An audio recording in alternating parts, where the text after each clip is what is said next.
Egypt की valley of the Kings में से जब इजिप्शियन किंग टूटनखामुन का खजाने से भरा टूम डिस्कवर किया गया तो इस खबर ने पूरी दुनिया में हलचल मचा दी थी। 26 फीट पहाड़ के अंदर छुपा हुआ ये टूम 3000 सालों में पहली बार खोला गया था, जिसके अंदर लातादाद खजाने और किंग टूटनखामुन की ममी भी मौजूद थी।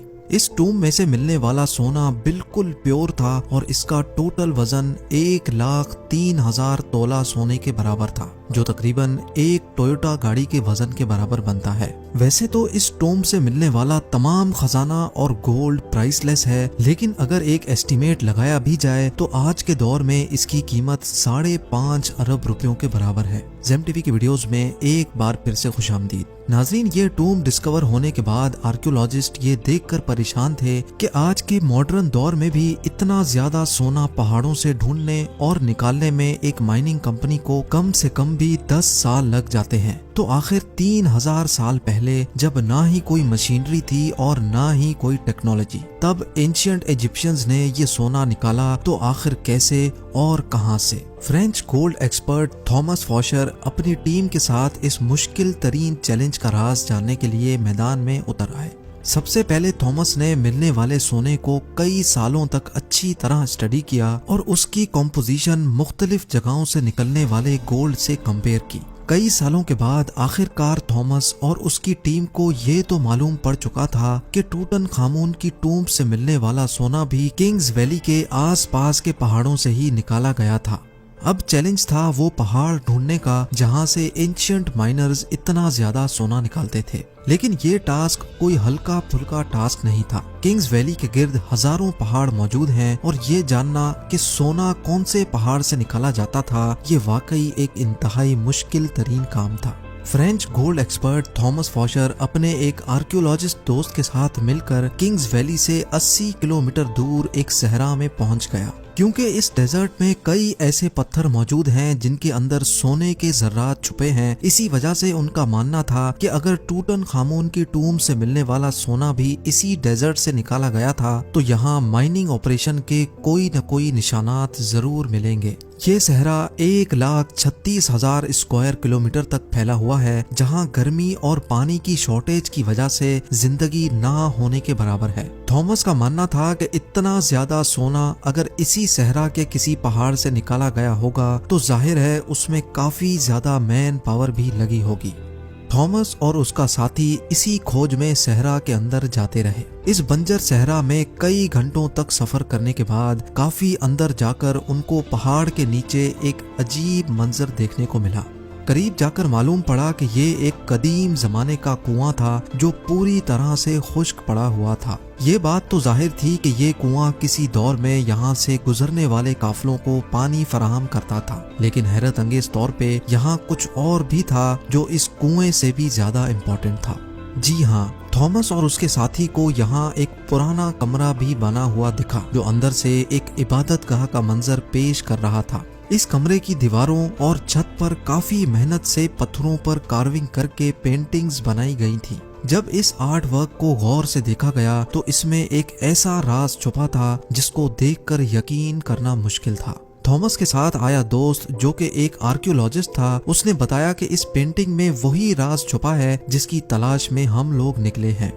पेंटिंग में जाहिर था कि सहरा में बना यह कुआं और रेस्ट रूम इस सहरा का सबसे पहला स्टॉप है, जहां पर एंशिएंट गोल्ड माइनर्स आराम करने के लिए रुकते थे।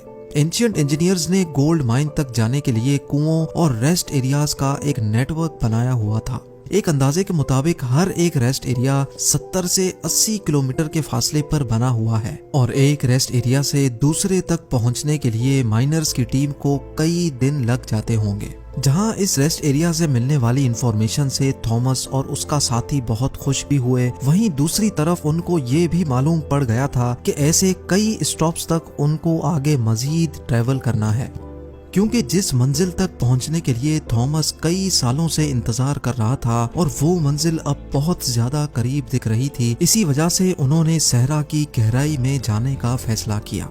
बंजर सहरा में एक के बाद दूसरा रेस्ट एरिया आता गया, लेकिन गोल्ड माइन जैसी कोई चीज नजर नहीं आई। आखिरकार पूरे 2 दिनों के बाद थॉमस को एक पहाड़ के किनारे पड़े ढेर सारे पत्थर दिखाई दिए। देखने में तो ये एक नॉर्मल सीन था, लेकिन थॉमस का मानना था कि ये जगह एंशियंट गोल्ड माइनर्स का कैंप लगती है। और हुआ भी कुछ ऐसा ही। जी हाँ, इस जगह पर पत्थरों से बने कुछ ऐसे टूल्स मिले जिनकी मदद से पत्थरों को तोड़कर उनके अंदर से सोना निकाला जाता था। ये पत्थर जो दिखने में एक नॉर्मल पत्थर लगता है, इसको इस टूल की मदद से तोड़कर क्रश किया जाता था और फिर उस क्रश में से सोने के जर्रात अलग किए जाते थे। जब इस जगह मजीद सर्चिंग की गई तो यहाँ गोल्ड माइनिंग के कई टूल्स जमीन पर पड़े दिखाई दिए।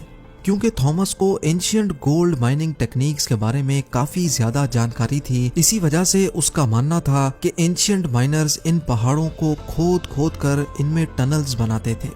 इन टनल्स में खास किस्म के पत्थर ढूंढकर उनको इस माइनिंग कैंप में लाया जाता था, जहां वो इस वक्त मौजूद हैं। माइनिंग कैंप में मौजूद माइनर्स की दूसरी टीम इन पत्थरों को क्रश करके इनमें से सोना निकालती थी और फिर वो सोना किंग्स वैली में भेजा जाता था। थॉमस को एक एंशियंट गोल्ड माइनिंग कैंप तो मिल चुका था, लेकिन अफसोस इस बात का था कि जिन टनल्स की वो बात कर रहा था, ऐसा एक भी टनल उसको दिखाई नहीं दिया। शायद हजारों साल पहले खोदे गए टनल्स कमजोर थे और अर्थक्वेक्स की वजह से कोलैप्स हो चुके थे। एक्सपर्ट्स का मानना है कि गोल्ड माइनिंग का ये तरीका बहुत ही ज्यादा मुश्किल है। अगर उस दौर में 100 लोग एक हफ्ते तक गोल्ड माइनिंग का काम करते होंगे तो उसमें से वो सिर्फ 1 स्पून गोल्ड का इकट्ठा कर सकते होंगे। यानी ये कहना बिल्कुल भी गलत नहीं होगा कि टूटनखामुन की टूम से मिलने वाला गोल्ड माइन करने में हजारों एंशियंट माइनर्स एक ही वक्त में काम करते थे, लेकिन फिर भी उनको ये टास्क कंप्लीट करने में कई साल लगे होंगे। माइन किया गया सोना छोटे छोटे जर्रात की फॉर्म में किंग्स वैली में भेजा जाता था, जहां पर एक अलग टीम उनको मुख्तलिफ शेप्स में डालती थी, जिसमें टूटनखामुन का death mask, coffin, statues, jewellery, chairs और गोल्ड चैरियट भी शामिल था। 1922 में जब हॉवर्ड कार्टर ने ये टूम डिस्कवर किया था, तब उसमें 5000 मुख्तलिफ किस्म की चीजें मौजूद थीं। इन तमाम चीजों का कैटलॉग बनाने में ही ब्रिटिश आर्कियोलॉजिस्ट को पूरे 10 साल लग गए थे। उम्मीद है ज़ेम टीवी की ये वीडियो भी आप लोग भरपूर लाइक और शेयर करेंगे। आप लोगों के प्यार भरे कमेंट्स का बेहद शुक्रिया। मिलते हैं अगली शानदार वीडियो में।